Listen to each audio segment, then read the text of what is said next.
जय हिंद। इस वीडियो में हम सभी पढ़ने वाले हैं क्लास 10th पॉलिटिकल साइंस का जो सबसे पहला चैप्टर हमारा लोकतंत्र में सत्ता की साझेदारी। इसका जो है यह पार्ट 2 वीडियो है। इससे पहले आप सभी जो है पार्ट 1 वीडियो को कंप्लीट कर चुके हैं। आप सभी नहीं देखे हैं तो ज़रूर इस वीडियो को देखिएगा। तो चलिए हम इस वीडियो को स्टार्ट करते हैं। तो यहाँ से हम सभी आज पढ़ने वाले हैं सामाजिक विभाजन के 3 जो है निर्धारक तत्व कौन कौन से हैं उसको समझते हैं। पहले तो सामाजिक विभाजन की राजनीति 3 तत्वों पर निर्भर करती है, यानी जो सामाजिक विभाजन है इसका जो राजनीतिक बात है ये 3 तत्वों पर निर्भर करती है। तो सबसे पहला हम सभी समझते हैं, लोग अपनी पहचान स्व अस्तित्व तक ही सीमित रखना चाहते हैं, क्योंकि प्रत्येक मनुष्य में राष्ट्रीय चेतना के अलावा उपराष्ट्रीय यानी सब नेशनल या स्थानीय चेतना भी होते हैं। तो यहाँ पर समझते हैं प्रथम में क्या बोला जा रहा है, लोग जो है अपनी जो पहचान होते हैं वो जो है स्व अस्तित्व खुद तक ही रखना जो है सीमित रखना चाहते हैं।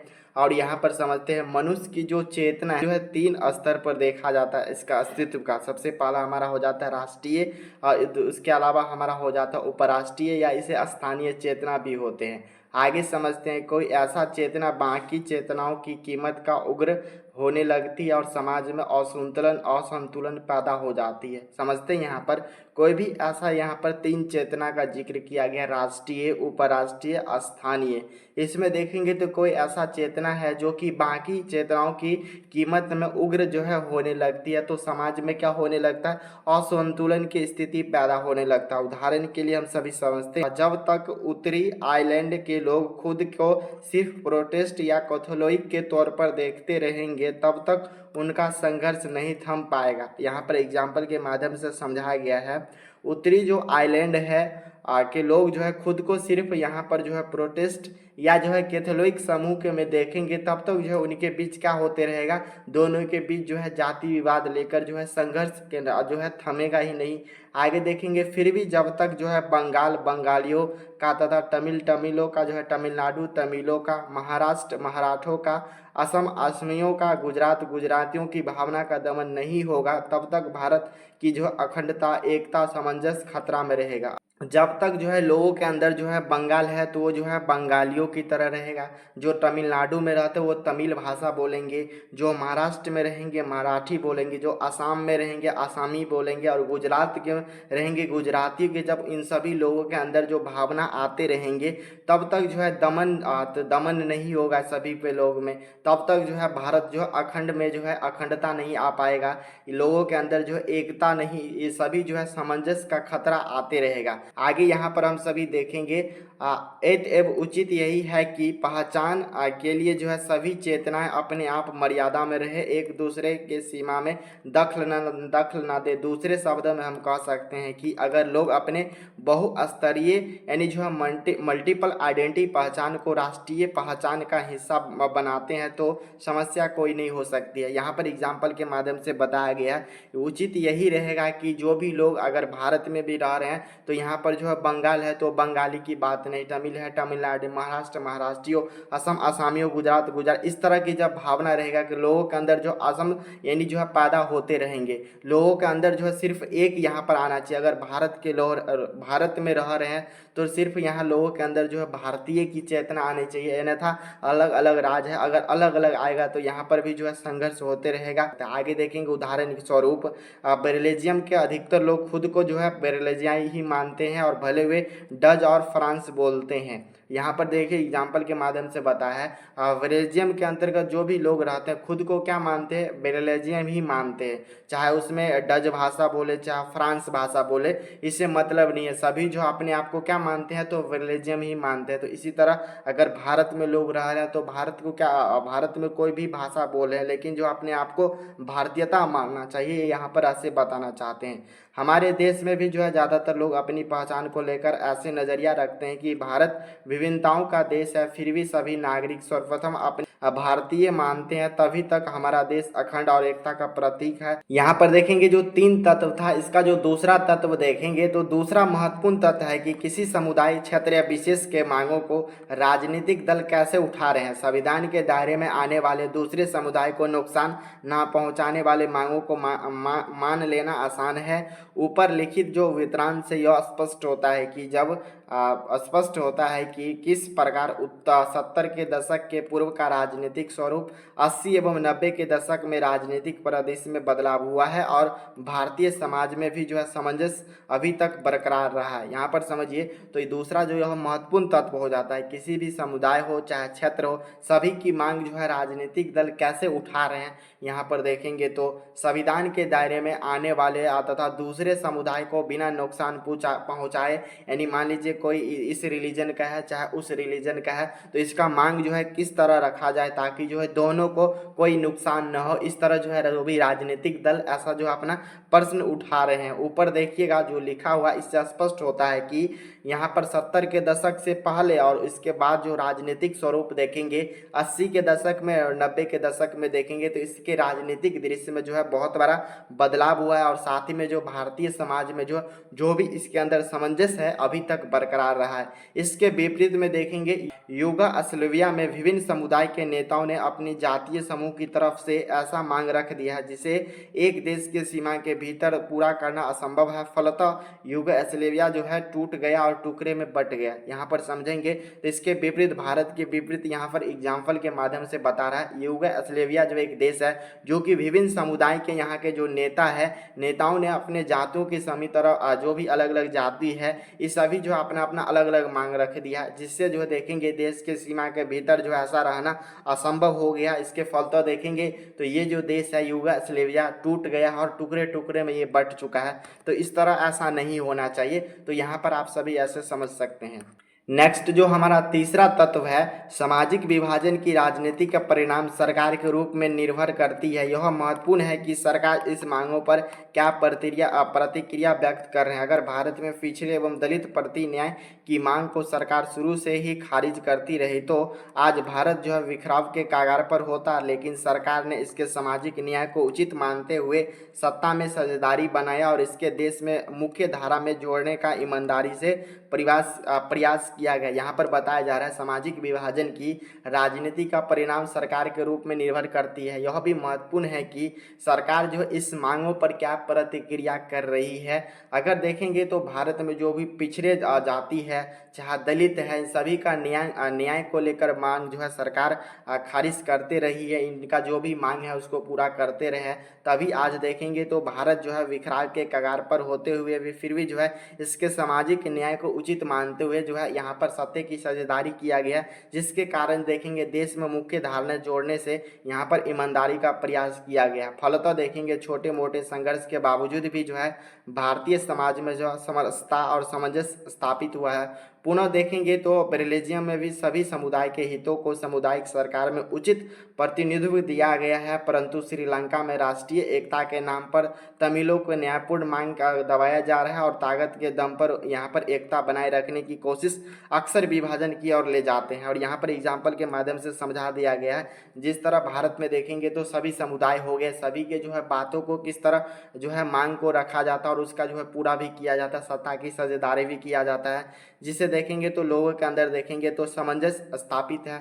देखेंगे बेल्जियम में देखेंगे तो सभी समुदाय के हितों को लेकर जो है सरकार प्रचलित जो भी है उचित इसका प्रतिनिधित्व करते हैं, परंतु इसी प्रकार श्रीलंका देखेंगे इसमें जो राष्ट्रीय नाम पर जो है देखेंगे तमिलों को लेकर जो है न्यायपूर्ण मांगा जाता है और साथ में एक और जो यहाँ पर रहते हैं उसको दबाया गया है। तो किस प्रकार जो यहाँ पर विभाजन के असर ले गए हैं, तो श्रीलंका किस प्रकार विभाजन हुआ, जिस तरह सत्ता की साझेदारी नहीं हुआ है। तो ये हमारा तीसरा मुद्दा था। आगे देखेंगे लोकतंत्र में सामाजिक विभाजन की राजनीतिक अभिव्यक्ति का एक सामान्य बात और एक स्वस्थ राजनीति का लक्षण भी है। राजनीतिक में विभिन्न तरह के सामाजिक विभाजन की अभिव्यक्ति ऐसे विभाजन के संतुलन पैदा करने में भी काम करती है।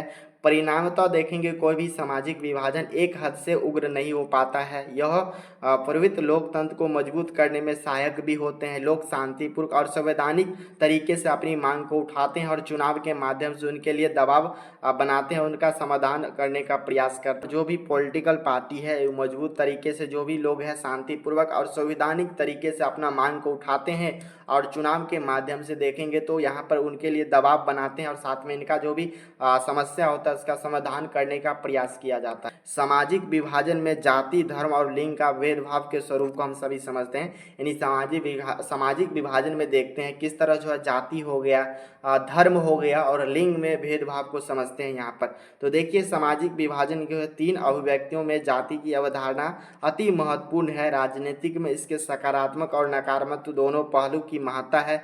जाति व्यवस्था राजनीतिक में कई तरह की भूमिका निभाती है। एक तरफ राजनीतिक में जातीय विभिन्नताएं और समानताएं वंचित और कमजोर समुदाय के लिए अपने बातों को आगे बढ़ाने और सत्ता में हिस्सेदारी मांगने की गुंजाइश भी पैदा करती है। तो यहाँ पर देखेंगे तो सामाजिक विभाजन जो है हमारा 3 अभिव्यक्ति और जाति की अवधारणा अति महत्वपूर्ण हो जाता है। राजनीतिक में देखेंगे तो इसके जो है सकारात्मक पहलू होते हैं, यानी पॉजिटिव भी पहलू होते हैं और नकारात्मक भी पहलू रहते हैं। और यहाँ पर समझते हैं तो जाति व्यवस्था राजनीतिक में कई तरह की भूमिका निभाते हैं। एक तरफ देखिएगा तो हमारा जो है राजनीतिक जाति में जो विभिन्नताएं हैं, असमानताएं हैं, वंचित जो भी कमजोर समुदाय है, इसके बातों को बढ़ाने से जो है यहाँ पर क्या होता है सत्ता का साझेदारी होता है। इस तरह होता है, इसमें जो है गुंजाइश हो पाता है। आगे देखिएगा इस अर्थ में जो है जातिगत राजनीतिक में दलित पिछले जातियों के लोगों के लिए जो है सत्ता तक पहुंचना तथा निर्णय प्रक्रिया को बेहतर ढंग से प्रभावित करने की स्थिति भी पैदा करती है। और दूसरी सिर्फ जाति पर जोर देना नुकसानदायक भी हो सकता है। सिर्फ जातिगत पहचान पर आधारित राजनीतिक लोकतंत्र के जो है शुभ नहीं होता है। यहाँ पर यह भी समझते हैं राजनीतिक में जो भी दलित है, पिछली जाति है, लोगों के लिए जो है सत्ता तक पहुँचाने का पहुँचने तक तथा निर्णय को जो है बेहतर ढंग से प्रभावित करने के भी यहाँ पर क्या हो जाता है स्थिति पैदा हो जाता है। दूसरी और सिर्फ जाति पर अगर जोर देते हैं यहाँ पर तो नुकसानदेह भी हो सकता है। और सिर्फ जो है अगर जातिगत पहचान पर आधारित अगर लोकतंत्र अगर होगा तो यहाँ पर शुभ भी नहीं माना जा सकता है। तो यहाँ पर आप सभी समझे जाति के ऊपर। आप देखते हैं जातिगत असमानताएं क्या होती है। तो देखेंगे दुनिया भर में सभी समाज में सामाजिक असमानताएं श्रम विभाजन पर आधारित समुदाय विद्यमान है। भारत इससे अछूत नहीं है। भारत की इस तरह दूसरे देश की भी पेशा का जो है आधार वंशागत है। पैसे का एक पीढ़ी से दूसरी पीढ़ी में जो है स्वयं चला आता है और पैसे पर आर्थिक समुदाय व्यवस्था की जाति कहलाती है। यहाँ पर समझाया गया है जाति जो है जातिगत असमानताएं कैसी होती है। तो देखेंगे दुनिया भर में देखेंगे तो कोई भी देश हो चाहे कोई भी राज्य हो पूरे दुनिया में सभी में देखेंगे तो सामाजिक जो असमानताएं हैं श्रम विभाजन पर आधारित जो हमारा समुदाय हो जाता है। पहले के समय में जो लोग जो काम करते थे उसका जाति जो वही फिक्स हो गया था। तो इससे देखेंगे तो भारत इस व्यवस्था से जो है अछूत नहीं है जाति को लेकर। भारत जो है इस तरह देश में जो है यहाँ पर भारत की तरह दूसरे देश में भी जो है पेशा आधार वंशागत हो जाता है। यानी जो कोई भी पेशा पहले था उन सभी का जो भी फादर है उसका जो भी यहाँ पर बोल सकते हैं उसका जो भी था वो सभी जो है वंशागत आते जा रहा है और पैसे एक पीढ़ी से दूसरी पीढ़ी तक जो है चलते जा रहा है। इस तरह देखेंगे तो पैसे में जो आधारित समुदाय जो है हमारा क्या कहलाती है तो जाति कहलाती है। यह व्यवस्था जब अस्थायी होता है तो श्रम विभाजन आदिवादी रूप कहलाते हैं। और देखेंगे यह व्यवस्था जब अस्थायी हो जाता है तो इस व्यवस्था को क्या बोलते हैं तो श्रम विभाजन का आदिवादी रूप कहलाता है।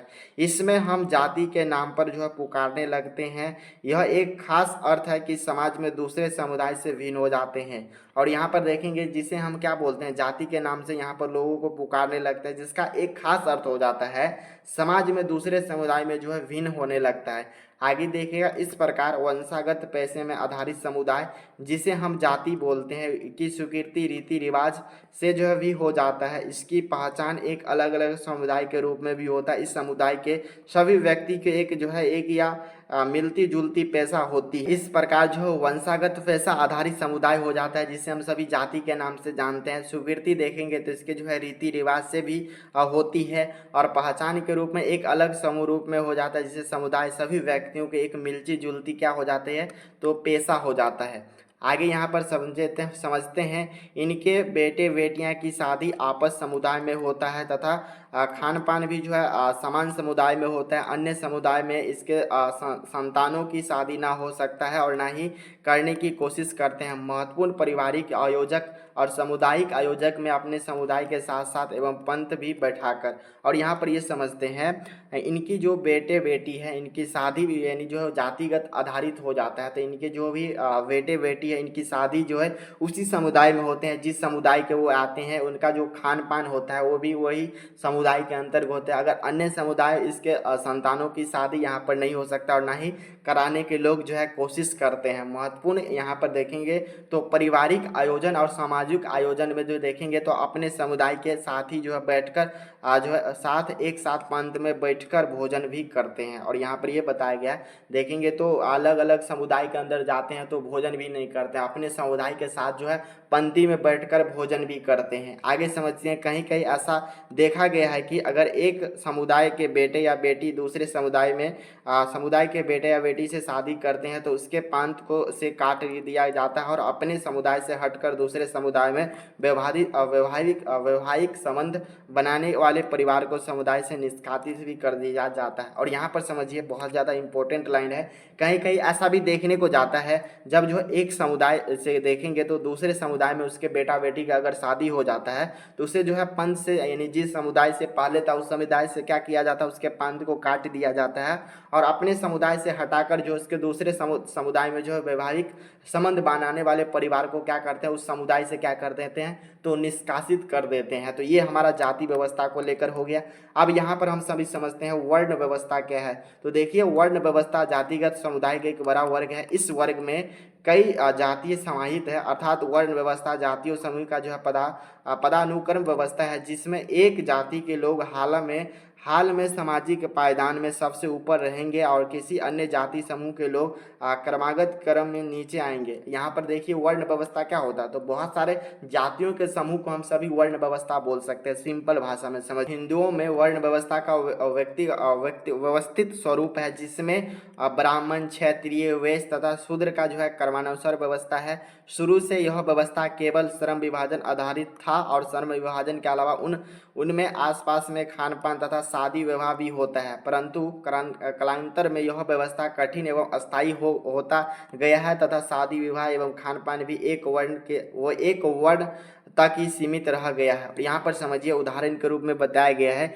खासकर जो हिंदू धर्म है हिंदू वर्ण व्यवस्था में व्यवस्थित रूप से जो है देखेंगे तो पहले जो है 4 वर्ण थे। देखिए पहला ब्राह्मण सबसे ऊपर होता है, उसके नीचे हमारा क्षत्रिय आता है और उसके नीचे हमारा वैश्य आता है और सबसे नीचे जो हमारा क्षूद्र होता है यानी क्षूद्र होता है। तो इस तरह देखेंगे तो क्रमशः व्यवस्था होता है वर्ण और इसके अंतर्गत देखेंगे तो वर्ण के अंतर्गत अलग अलग जाति होते हैं। तो इसमें समझते हैं शुरू में यह व्यवस्था केवल श्रम विभाजन पर आधारित था। शुरू के समय में देखेंगे जब जो जाति व्यवस्था आरंभ किया गया वर्ण व्यवस्था स्टार्ट हुआ तो उस समय देखेंगे तो सिर्फ जो है श्रम यानी कोई जो व्यक्ति जो काम करता था उसको जो है उसी जाति को फिक्स कर देता था। तो ये हमारा श्रम विभाजन आधारित हो गया। श्रम के अलावा उनमें जो है पास में देखेंगे तो खान पान तथा शादी विवाह भी होता था, वही अनुसार होता था। यह व्यवस्था कठिन एवं अस्थायी होते गया और शादी विवाह एवं खान पान भी जो इस वर्ण व्यवस्था तक यहाँ पर क्या रह गया तो सीमित रह गया। पुनः एक वर्ण कई समुदाय व्यवस्थाएं भी हो सकती है पुनः एक वर्ण में कई समुदाय व्यवस्थाएं भी हो गई है तो समुदाय का अतिवादी व्यवस्था है, इसके जातिगत व्यवस्था कहते हैं। यानी समझिए एक वर्ण में देखेंगे तो कई समुदाय व्यवस्था हो गया है जिसे समुदाय का जो है अतिवादी व्यवस्था बोलते हैं। इसे हम क्या बोलते हैं जो जातिगत व्यवस्था कहते हैं। पुनः इन जातियों का उपजातियों भी बने रहते हैं। यह प्रवृत्ति भारतीय समाज में जाति व्यवस्था का नकारात्मक पहलू है और वर्ण व्यवस्था के अंतर्गत वैश्य समुदाय शूद्र की स्थिति असंतोषजनक है। और यहाँ पर समझिए यह जो प्रवृत्ति देखेंगे तो भारतीय समाज में जातिगत व्यवस्था जो है इसका जो है नकारात्मक पहलू हो चुका है। वर्ण व्यवस्था के अंतर्गत देखेंगे हम सभी तो वैश्य जो व्यवस्था है तथा समुदाय में देखेंगे तो शूद्र व्यवस्था है यानी ये सबसे नीचे के अंतर्गत आता है वैश्य और शूद्र। इसका देखेंगे तो असंतोषजनक स्थिति है, जबकि आगे देखिएगा तो ब्राह्मण है क्षत्रिय की स्थिति जो है सुविधाजनक है और साथ में जो दो वर्ण व्यवस्था है, वैश्य हो गया, शूद्र हो गया, ये माना जाता है सबसे नीचे लेवल का ये व्यवस्था है जो कि असंतोषजनक इन लोगों के जो किया जाता है। जबकि देखेंगे ब्राह्मण हो गया, क्षत्रिय हो गए, इसका सभी देखेंगे स्थिति तो सुविधाजनक है। आगे यहाँ पर समझते हैं भारतीय समाज पूर्ण रूप से अग्रे और जो है पिछड़े जाति में विभाजित हो जाते हैं। राजनीतिक की सत्ता का बागडोर पूर्व में आज से उच्च जातियों के हाथ में ही रही है और इन समुदाय के लोगों में जो है सत्ता संतोषजनक हिस्से के भागीदारी बने हैं। परंतु वर्ण के निचले पदक्रम में उपस्थित जातियों जो अंतजय है कहलाने लगे हैं। तो देखिए यहाँ पर समझते हैं भारतीय समाज स्वरूप देखेंगे तो अग्रे जो हो गया यानी ऊपर और पिछड़े जाति में विभाजित हो गया भारत की समाज।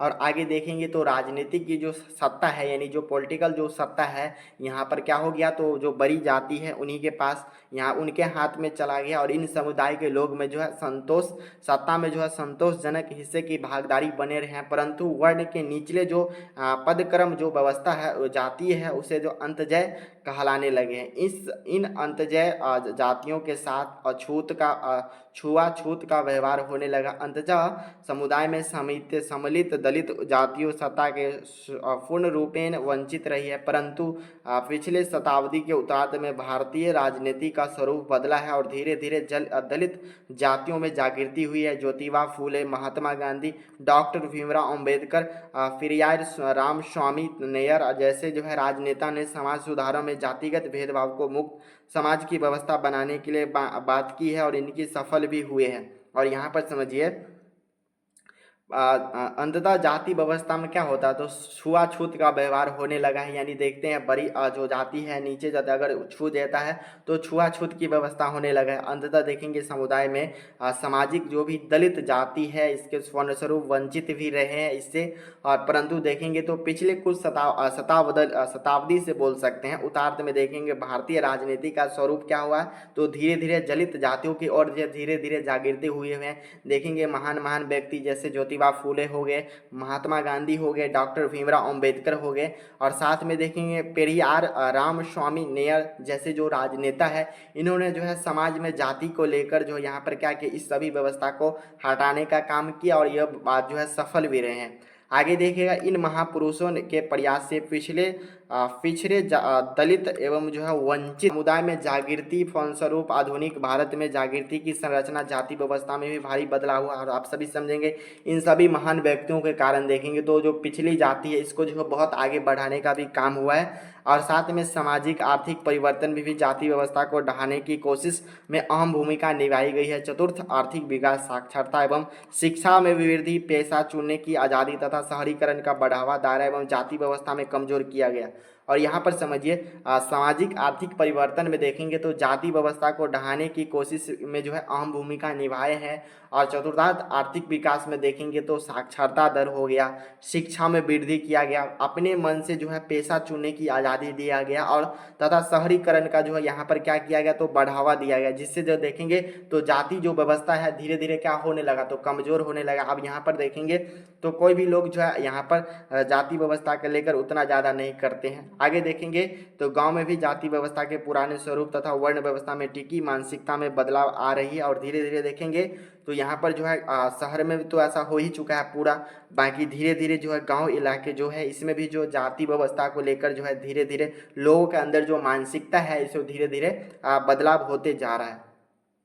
आगे देखेंगे गांव की अपेक्षा शहर में जाति व्यवस्था के पुराने स्वरूप तथा जातिगत संकीर्ण मानसिकता से तेजी से बदलाव आया है, क्योंकि शहर में एक ही मोहल्ले में कई जाति के लोग बसते हैं और पड़ोसिन की भाव के कारण उनके विचार में ज़्यादातर उदारता पनपने लगी है। खान पान निश्चित रूप से जो है जातीय समुदाय तथा सीमित नहीं रही है, बल्कि मोहल्ले के वासियों में पारिवारिक आयोजन तथा अन्य अवसरों के पूरे मोहल्ले में भी सभी व्यक्ति एवं साथ एवं एक पंक्ति में भोजन करने से जो है हिचकते नहीं है। और यहाँ पर समझिए गांव की अपेक्षा जो शहर में धीरे धीरे देखेंगे तो जाति व्यवस्था पूरे पुराने स्वरूप के जातिगत संगीत मानसिकता को तेजी से बदलाव आया हुआ है, क्योंकि देखेंगे शहर में जो एक ही मोहल्ला होते हैं इसमें अलग अलग जाति के लोग अलग अलग यहाँ पर रहते हैं, जिसके कारण जो भी इसके जो पड़ोसी बोल सकते हैं इसके जो अंदर जो है यहाँ पर जातिगत की भावना जो यहाँ पर धीरे धीरे बंद होने लगता है, जिससे इनके देखेंगे खान पान भी निश्चित रूप से जो है सभी लोग एक साथ जब भी होते हैं तो एक साथ पंथ में बैठ के करते हैं। इस तरह देखेंगे तो शहर में जो है इस तरह जाति व्यवस्था धीरे धीरे हट रहे हैं। आगे देखेंगे अंतर जातीय एवं अंतर धार्मिक शादियों का समुदाय में आश्चर्य नहीं होता। होटल, ट्रेन, बस एक साथ बैठकर सफर करने से किसी को कोई एतराज नहीं होता। हमारे संविधान में तृतीय भाग में जातिगत भेदभाव का निषेध किया गया है और संविधान में प्रत्येक नागरिक को स्वतंत्रता दी गई है कि वह अपनी इच्छा से पेशा का चयन कर सकते हैं। संविधान में उल्लिखित जाति भावना को निषेध करने वाली व्यवस्था के अंतर्गत सरकार ने नीति बनाई कि अगर छुआछूत की भावना को आपराधिक कृत्य घोषित किया गया, जिसके लिए दंड का भी प्रावधान किया गया। और यहाँ पर समझते हैं, ट्रेन हो गया, होटल हो गया, बस में एक साथ सभी लोग जो है धीरे बैठकर जो है सफ़र करते हैं, तो इससे जो है लोगों के अंदर जाति को लेकर कोई एतराज़ नहीं होता है। हमारे संविधान के जो तीसरे भाग है इसमें किया गया है जातिगत भेदभाव का जो है निषेध किया गया है। यहाँ पर बताया गया है अगर प्रत्येक नागरिक जो अपनी स्वतंत्रता से अपनी इच्छा से जो है कोई भी काम कर सकता है, और संविधान में ये भी उल्लिखित है जाति भावना का अगर निषेध करने वाली व्यवस्था के अंतर्गत अगर नीति बनाए, अगर छुआछूत की भावना रखते हैं तो इसके लिए जो है दंड का भी अपराध का जो है प्रावधान किया गया है। अभी फिर भी भारत में जाति पूर्ण रूपेण जो है उल्लेखन नहीं हो सकता। अधिकांश शादी ब्याह अपने जाति से ही होते हैं, इससे जो उत्तम माना गया है। स्पष्ट संवैधानिक प्रावधान के बावजूद हमारे समाज में छुआछूत विद्यमान है। शादियों को कुछ जातीय समूह लाभ कर स्थिति में है, कुछ को दबाया जा रहा है। कुछ सख्त जातियों पहले जो है शिक्षा का अग्रणीय दर है, जिसके कारण शिक्षा में अभी भी जो है बोलबाला है, और कुछ जातीय समुदाय दलित जाति भी अपने शिक्षा से वंचित है। स्वाभाविक है कि वे पिछड़े हैं, और यही कारण है कि शहरी माध्यम वर्ग में सब जातीय समुदाय का अनुपात ज़्यादा है और उनकी जागृति भी ज़्यादा है। यहाँ पर देखा गया अधिकांश जो शादी ब्याह होता है अपने जाति में होता है, यह उत्तम माना गया है। यहाँ पर संवैधानिक प्रावधान देखेंगे तो बावजूद हमारे समाज में जो है सभी छुआछूत अभी भी विद्यमान है, और शादी से जो है कुछ जातियों जो यहाँ पर लाभ उठाते हैं, पर बाकी सबको दबाया जाता है। कुछ सख्त जातीय पहले से जो है शिक्षा में अग्रणी रहे हैं, जिसके कारण अभी भी उनकी शिक्षा में क्या है तो बोलबाला है। और कुछ जातीय जो समुदाय है जो कि दलित है, इनकी अभी तक जो है शिक्षा से क्या है वंचित है। यहाँ पर ये बताया स्वाभाविक वे पिछड़े हैं, यही कारण है कि शहरी माध्यम में सबल जातीय समुदाय से अनुपात ज़्यादातर उनकी जागृति भी रही है। चूँकि देखिएगा जाति और जो है आर्थिक हैसियत से निकट का संबंध एवं उनकी सामाजिक हैसियत से अच्छी है और समाज में वर्चस्व है। दूसरे शब्दों में कह सकते हैं कि अतोयुक्त नहीं हो सकती। आर्थिक असमानता एक महत्वपूर्ण आधार जाति है। जिस जाति की पहुंच विभिन्न संसाधनों अधिक होता है वह संपन्न होते हैं, जिनकी पहुंच इन संसाधनों तक नहीं होते जाति पिछड़े तथा अथवा वंचित होंगे। पुराने जमाने में अछूत या जो है क्षुद्र को जमीन रखने का अधिकार नहीं था। प्राचीन काल में दलित को शिक्षा पाने का अधिकार नहीं था।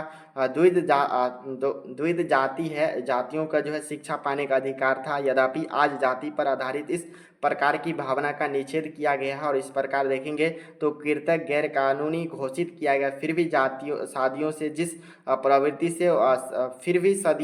प्रवृत्ति से वंचित कुछ जातीय समुदाय को लाभ या घाटा में रखा गया, अक्सर उसका असर अब भी जो है समाज में मौजूद है। इस असमानताओं को पूरी तरह से जो है नहीं मिटाया जा सकता है, बल्कि कुछ अन्य तरह के असमानताओं को जो है वृद्धि हुई है। कि जो है जितनी पहचान होती है, हम बोल सकते हैं जिनकी संसाधनों तक पहुंच होती है, उनका जो है उससे ज़्यादा संसाधनों तक क्या होता है तो यहाँ पर उनका पहुंच होता है। देखेंगे साथ में जाति जो पिछड़ी है वो वंचित जो भी है उनके अभी भी पुराने ज़माने में जो अछूत हो गया, क्षुद्र जमीन को लेने का क्या था तो वहाँ पर अधिकार नहीं था। प्राचीन काल में देखेंगे तो दलित को जो है शिक्षा पाने का यहाँ पर क्या है तो अधिकार नहीं था। यहाँ पर द्विज जाति था, इन्हीं को सिर्फ शिक्षा पाने का अधिकार था।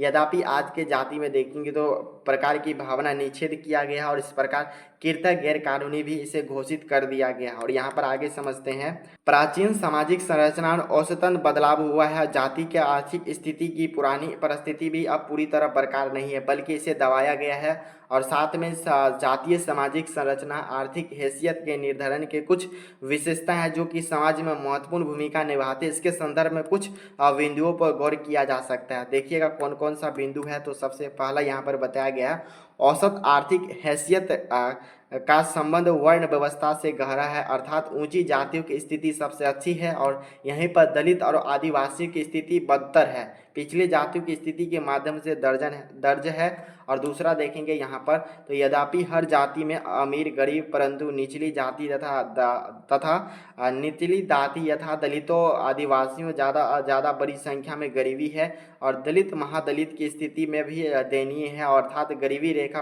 प्रति व्यक्ति माह देखेंगे तो 337 रुपये ग्रामीण और 455 जो है शहरी का कम खर्चे वाली लोग के नीचे बसर करने वाले आधिकारिक लोग जो है दलित एवं जो आदिवासी है। और अमीरी में अधिक संख्या ऊंची जो है देखेंगे तो जाति और समुदाय की है। तो यहाँ पर बताया गया यानी गरीबी जो है इसका जो ग्रामीण इलाका है 327 रुपया बताया गया और शहरी का 455 बताया गया। यहाँ पर समझिए गरीबी रेखा के जीवन अवसर करने वाले प्रतिशत का अनुपात देखेंगे तो 1999 के 2000 के आसपास देखेंगे तो सबसे पहले देखिए इस साइड हमारा जो है जाति यानी समुदाय है, ये हमारा ग्रामीण, ये शहरी है।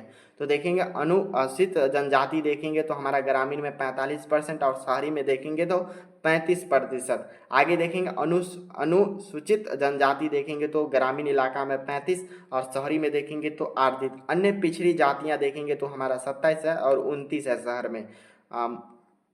मुसलमान अगरी जाति देखेंगे तो हमारा 26% ग्रामीण में है और 34% शहरी में। देखेंगे हिंदू अगरी जातियां देखेंगे तो 11% ग्रामीण में और 9.9 हमारा जो है क्या है तो शहरी में है। ईसाई अगरी जाति देखेंगे तो 9.6 है और यहाँ पर शहरी में देखेंगे तो 5.4 है। आगे देखें ऊंची जाति के सिख तो यहाँ पर देखेंगे ग्रामीण इलाका में सिर्फ 0.0 है यानी कुछ भी नहीं है और शहरी में देखेंगे तो 4.9 है। और आगे यहाँ पर देख सकते हैं अन्य अगरी जातियाँ जैसे हमारा 16 पॉइंट है और साथ में शहरी में देखेंगे तो 2.7 और सभी समूह को देखेंगे तो हमारा 27 हो गया और शहरी में देखेंगे तो 23 है। आगे देखेंगे राजनीतिक में जाति का क्या महत्व है। कहा जाता है कि सामुदायिक समाज में संरचना के आधार पर जाति, क्योंकि यह जाति के लोग स्वाभाविक समुदाय का निर्माण करते हैं, इन समुदाय के लोग के हितों का सम्मान भी करते हैं, दूसरे अन्य समुदाय के हित में इनका हित भिन्न होता है। फलतः भिन्न भिन्न जातियों समुदाय के हितों को कोई मेल नहीं रखता है, परंतु अनुभवों के आधार पर हमें यह भी स्वीकार करना चाहिए कि जाति हमारे जीवन का एक पहलू जरूर है परंतु एकमात्र या इस सबसे महत्वपूर्ण पहलू नहीं है। महत्वपूर्ण जाति अनेक पहलू भी हो सकते हैं और यहाँ पर देखा गया विभिन्न जातियों व समुदाय के हितों का जो है कोई मेल नहीं रखता, परंतु अनुभव के आधार पर हमें यह स्वीकार कर लेना चाहिए कि जाति हमारे जीवन में एक जो है पहलू जरूरी है परंतु एकमात्र सबसे जो है महत्वपूर्ण पहलू नहीं है। इससे देखेंगे तो राजनीतिक में जो है जातियों के अनेक पहलू हो सकते हैं। यथार्थ में सबसे पहला देखेंगे तो निर्वाचन के वक्त पार्टियों यानी अभ्यर्थी जो कैंडिडेट होता है तय करते समय जाति समीकरण का ध्यान जरूरी करते हैं। चुनाव क्षेत्र में जिस जाति विशेष का मतदाताओं की संख्या सबसे अधिक होती है, पार्टियां उस जाति के हिसाब से अभ्यर्थी जो होते हैं खड़ा कैंडिडेट जो खड़ा होता है उसको तय करती है ताकि उन्हें चुनाव जीतने से जरूरी उसे वोट मिल जाए और सरकार गठन के समय में जातीय समीकरण को ध्यान में रखा जाता है। इस बात का ख्याल किया जाता है कि विभिन्न जातियों और काबिल लोगों की जो है उचित प्रतिनिधित्व किया जाता है और जब भी चुनाव होता है तो उस समय जो भी पॉलिटिकल पार्टी होता है इस बात को जरूर ध्यान रखते हैं, वहाँ के जो कैंडिडेट होता है देखा जाता है किस जाति का जो सबसे अधिक है उसी को जो वहाँ से जो है क्या किया जाता है तो सीट दिया जाता है और वही जो वहाँ पर जीतते हैं। इस बात को यहाँ पर जो पॉलिटिकल में जो है जाति समीकरण को वहाँ पर जरूर ध्यान रखा जाता है। दूसरा देखेंगे तो राजनीतिक पार्टी जो है जीत कर हासिल करने हेतु जातिगत भावना को भड़काने की कोशिश करते हैं। कुछ दल विशेष की पहचान जातिगत भावना के आधार पर भी हो सकती है। और दूसरा देखिए तीसरा देखिएगा तो निर्वाचन के वक्त पार्टी जो वोटरों के बीच जो है साख बनाने हेतु जो अपने चेहरा सुरक्षा और जाति के भावना को ऊपर जो है बनाने की भी कोशिश करते हैं। आगे देखिएगा 4 नंबर क्या है तो दलित और नीचे जातियों में महत्वपूर्ण निर्वाचन के वक्त जो है वक्त बढ़ाया जा सकता है। उच्च वर्ग या जाति के उम्मीदवार भी जो है नीची जातियों के सम्मुख नम्र भावना से जाते हैं और उनके मन में हासिल होने हेतु अन्वय विनय करते हैं तथा इस अवसरों पर नीची जाति को भी जो आत्मगौरव जागृत होता है और स्वाभाविक जागृता होता है। अर्थात इन जातियों में जो है राजनीतिक चेतना का जो है सु अवसर भी प्राप्त होते हैं। तो ये सभी हमारा देखेंगे तो जब भी वोट होता है तो इस समय जो है ये 4 बातों को देखा जाता है। चुनाव में जो है जातीय में ह्रास की प्रवृत्ति को देखेंगे तो यद्यपि प्राय राजनीतिक में जागृति भावना पर जोर दिया जाता है, यह धारणा बन जाती है कि चुनाव में कुछ नहीं बल्कि जातियों का खेल है, परंतु ऐसी बात नहीं है। राजनीतिक में अन्य अवधारणा भी कम महत्वपूर्ण नहीं है। अर्थात देखेंगे तो किसी भी निर्वाचन क्षेत्र में गठन इस प्रकार नहीं किया जाता है कि उसमें मात्र एक जाति मतदात हो रहे, ऐसा भी हो सकता है कि जाति की मतदात की संख्या अधिक हो सकती है परंतु दूसरी जाति की जो मतदान के निर्णय की भी भूमिका निभाते हैं। तो हम पार्टियों एक से अधिक जातियों के लोग को जो है भरोसा हासिल करना चाहते हैं, तो यहाँ पर ये पहला हो सकता है। दूसरा यहाँ पर हम सभी देखेंगे तो यह भी कहना कठिन ठीक नहीं है कि कोई पार्टी विशेष केवल एक ही जाति को वोट हासिल कर सत्ता में आ सकते हैं, जबकि जब लोग किसी जाति विशेष किसी एक पार्टी का वोट बैंक करते हैं तो इसका मतलब है कि उस जाति का ज़्यादातर लोग उस पार्टी में वोट करते हैं। दूसरा बात ये भी हो सकता है। तीसरा देखेंगे तो अगर किसी संसदीय या विधानसभा निर्वाचन क्षेत्र में किसी एक जाति की विशेष अधिकारी संख्या हो तो चुनाव लड़ रहे तो पार्टियों उस जाति के विशेष के लोगों को जो अभ्यर्थी बनाते हैं। और ऐसे भी हो सकता है कि उस निर्वाचन क्षेत्र में किसी जाति के मतदाता के सामने उनकी जाति का एक समान उम्मीदवार नहीं हो, ऐसा भी हो सकता है। और आगे देखेंगे 4 नंबर में, अगर जातीय भावना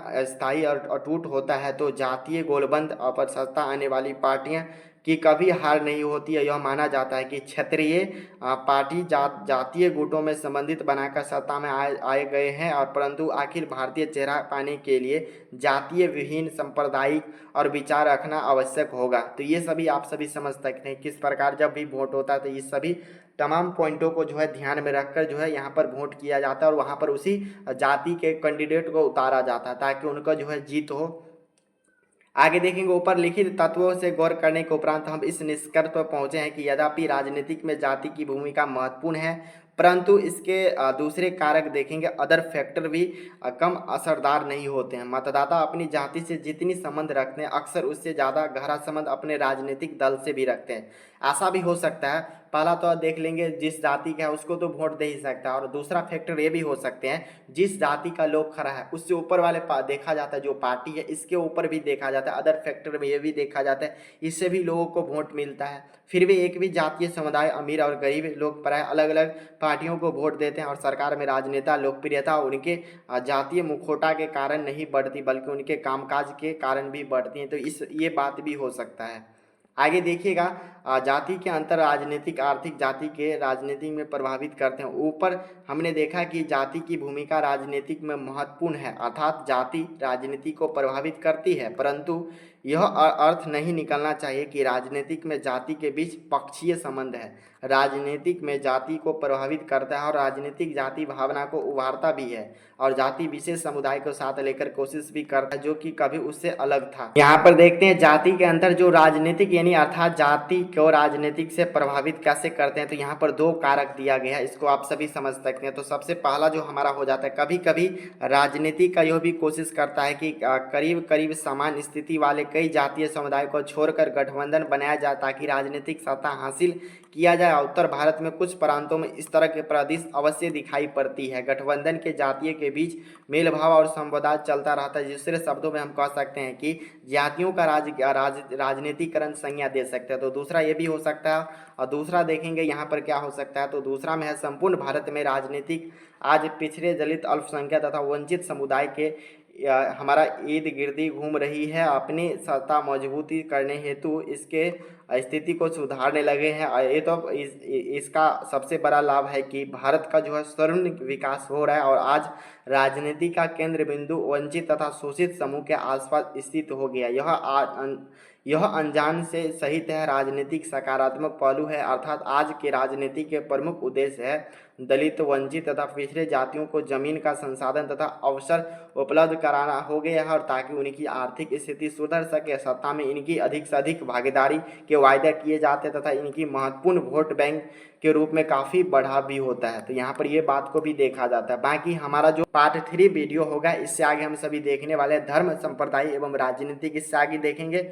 आप सभी पार्ट 1 वीडियो को नहीं देखे हैं तो जरूर देख लीजिए। चैनल पर पहली बार है तो सब्सक्राइब करके ऑल पर दबा दीजिए। तो चलिए मिलते हैं आप सभी से इसके नेक्स्ट वीडियो में, तब तक आप सभी जो है अच्छे से पढ़ाई करें। जय हिंद।